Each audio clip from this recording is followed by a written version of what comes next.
अस्सलामु अलैकुम वरहमतुल्लाहि वबरकातुहु। अल्हम्दुलिल्लाह अल्हम्दुलिल्लाहि रब्बिल आलमीन वस्सलातु वस्सलाम अला रसूलिहिल करीम। अम्मा बाद अऊज़ु बिल्लाहि मिनश शैतानिर रजीम। बिस्मिल्लाहिर रहमानिर रहीम। उदउ इला सबीलि रब्बिका बिल हिकमति वल मौइज़तिल हसना वजादिलहुम बिल्लती हिय अहसन इन्न रब्बका हुवा आलमु बिमन ضل عن سبيله وهو عالم بالمهتدين رب اشرح لي صدري ويسر لي أمري واحلل عقدة من لساني يفقهوا قولي ربي زدني علما اللهم فقهنا في الدين آمين يا رب العالمين. టుడే క్లాస్ విశ్వాస మూల స్తంభాల వివరణ. ఇందులో ఇన్షాల్లా ఈరోజు మూడిటి గురించి తెలుసుకుందాం. ఇన్షాల్లా మిగతా మూడిటి గురించి ఇన్షాల్లా రేపు తెలుసుకుందాం. విశ్వాసానికి 6 మూల స్తంభాలు ఉంటాయి. మనం తెలుసుకున్నాం నేటి క్లాసులో. ఒకటేంటి? అల్లాహ్ను విశ్వసించడం. 2 ఆయన దూతలను విశ్వసించడం.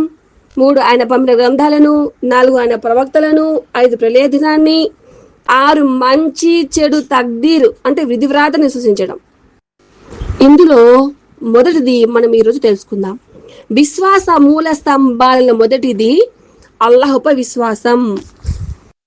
అయితే గ్రహించండి, అల్లాహ్పై విశ్వాసం అంటే ఉలూహియత్, రుబూబియత్ మరియు అస్మా వ సిఫాత్లో అల్లాహ్ అద్వితీయుడని విశ్వసించాలి. మనం తెలుసుకున్నాము, చెప్పాను కూడా గత క్లాసుల్లో. ఉలూహియత్ అంటే ఏమిటి, రుబూబియత్ అంటే ఏమిటి, అస్మా వ సిఫాత్ అంటే ఏమిటి అని చెప్పేసి. ఒకవేళ కొత్తగా క్లాస్ గ్రహించే వాళ్ళు ఉంటే వారు యూట్యూబ్ లింకులో ఆ యొక్క క్లాసులు కనిపిస్తాయి, ఇన్షాల్లా గ్రహించవచ్చు. ఓకేనా? అయితే అల్లాహ్పై విశ్వాసం. అల్లాహ్పై విశ్వాసం, అల్లాహుయే వాస్తవ ఆరాధ్యుడు.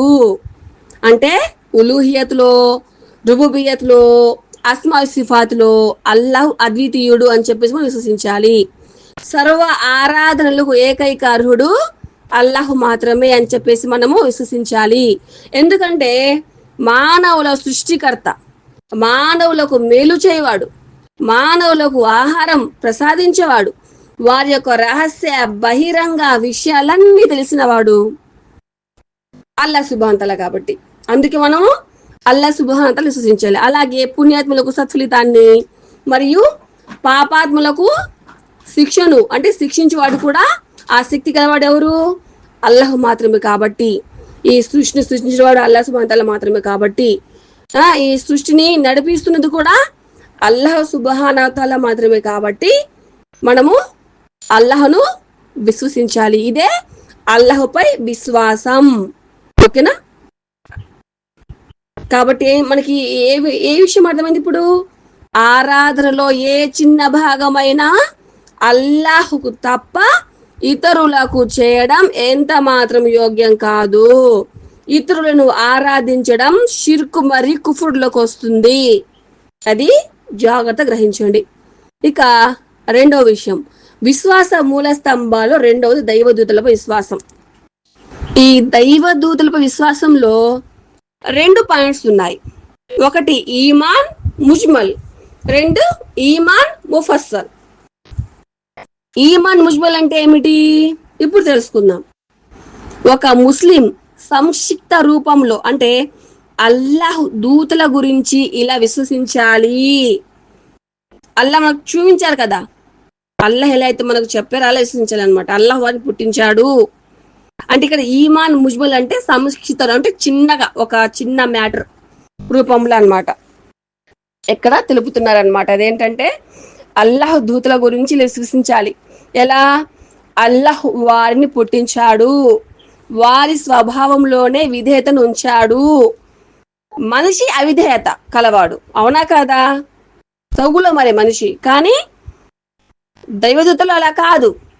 అల్లాహ్ యొక్క ఆజ్ఞను తప్పకుండా స్థిరసావిస్తారనమాట. వాటిలో అనేక రకాలు కలవు. దైవదూతలపై విశ్వాసం ఎలా ఉంచాలి మనము? వాటిలో అనేక రకాల కలవు. అవి వాటిలో కొన్ని ఏంటి? అరుషు అంటే అల్లాహ్ యొక్క సింహాసనాన్ని మోసేవి, స్వర్గంలో ఉండేవి, నరకంలో ఉండేవి, మానవుల కర్మలను లిఖించేవి, ఇలా అన్నమాట. ఇది మనం విశ్వసించాలన్నమాట ఒక సంక్షిప్తంగా. తర్వాత ఈమన్ ముఫస్సల్ అంటే అల్లాహ్ మరియు ఆయన ప్రవక్త సల్లల్లాహు అలైహి వసల్లం ఎవరి పేర్లతో సహా ఏ ఏ వివరాలు తెలిపారో వారిని అలాగే విశ్వసించాలి. ఉదాహరణకి జిబ్రీలు, మీకాయిలు, నరక పాలకుడైన మాలిక్, శంఖం మోదే బాధ్యత కలిగి ఉన్న దూత ఇస్రాఫీలు ఏ ఏ పేర్లతో దైవదూతలకు పెట్టారో ఆ పేర్లతోనే మనం వారిని విశ్వసించాలి. ఇది దైవదూతలపై విశ్వాసం అన్నమాట. తర్వాత మూడవ విషయం గ్రంథములపై విశ్వాసం, ఈమాన్. ఈ గ్రంథములపై విశ్వాసంలో ఈమాన్ ముజ్మల్ తెలుసుకుందాం. అంటే గ్రంథములపై సంక్షిప్తంగా ఎలా విశ్వసించాలి? ఎలా? ప్రవక్తలు తమ తమ జాతులకు ధర్మం బోధించుటకు, వారిని దాని వైపు కంటే ఇస్లాం ధర్మం వైపుకు పిలుచుటకు అల్లాహ్ ప్రవక్తలపై గ్రంథాలను అవతరింపచేశాడు అన్నది మనం విశ్వసించాలి. తర్వాత ఇందులో ఉన్న ఈమన్ ముఫస్సల్ అంటే ఏమిటి? ఈమన్ ముఫస్సల్ అంటే ఇందులో ఉన్న వివరణ ఏంటి? ఎలా ఉంది ముఫస్సల్ వివరణ అంటే అల్లాహ్ ఏ గ్రంథముల పేర్లు తెలిపాడో వాటిని వివరంగా విశ్వసించాలన్నమాట. ఉదాహరణకి ప్రవక్త మూసా అలైహిస్సలాంపై తౌరాతు, ప్రవక్త దావూద్ అలైహిస్సలాంపై జబూరు, ప్రవక్త ఈసా అలైహిస్సలాంపై ఇంజీలు మరియు అంతిమ ప్రవక్త ముహమ్మద్ సల్లల్లాహు అలైహి వసల్లంపై దివ్య ఖురాన్లు అవతరించాయి. అన్నిట్లో కూడా గొప్పది ఏంటి? ఖురాన్. అదే గొప్పది మరియు చిట్ట చివరిది. అది పూర్వ గ్రంథాలను రుజువుపరుస్తుంది అనమాట. అయితే పరిరక్షించబడుతుంది అనమాట ఖురాన్ కూడా. దానిని అనుసరించుట, దాని ప్రకారమే తీర్పులు చెప్పుట తప్పనిసరి. అల్హమ్దులిల్లా టుడే 3 మూల స్తంభాలు, విశ్వాస మూల స్తంభాలు తెలుసుకున్నాం కదా. రేపటి రోజున మిగిలిన 3 విశ్వాస స్తంభాలు మనం తెలుసుకుందాం ఇన్షాల్లా. అల్లాహ్ సుబ్హానహు వ తఆలా నా యొక్క చిన్న పవిత్రాన్ని స్వీకరించుగాక. ఆమీన్ యా రబ్బుల్ ఆలమీన్. అల్హమ్దులిల్లాహి రబ్బిల్ ఆలమీన్. రబ్బనా తకబ్బల్ మిన్నా ఇన్నక అంతస్ సమీఉల్ అలీం. వ ఆఖిరు దావానా అనిల్ హమ్దులిల్లాహి రబ్బిల్ ఆలమీన్. సుబ్హాన రబ్బిక ఇజ్జతి అమ్మా యసిఫూన్ వ సలామున్ అలల్ ముర్సలీన్ వల్హమ్దులిల్లాహి రబ్బిల్ ఆలమీన్.